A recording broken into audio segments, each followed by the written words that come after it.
పెళ్లి కూతురు అంటే అమ్మాయి అబ్బాయి సార్. ఆహా ఒరే నువ్వెలా బతుకుతావురా? అయ్యి బాబోయ్ పిచ్చి బాగా ముదిరిపోయిందిరా మీక. ఈడొకడు తెంగరదు. నీకింతకంటే లఫ్ఫు సంబంధం దొరకలేదా?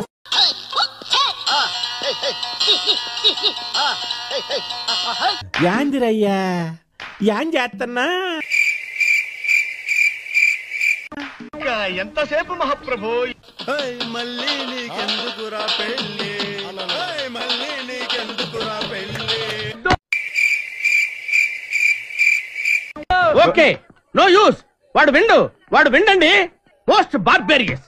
I hate democracy. అరే నువ్వు కొంచెం దూరం పోయి కూర్చోపో, అక్కడ కూర్చోపో. అదేంట్రా అర్థం ఎంత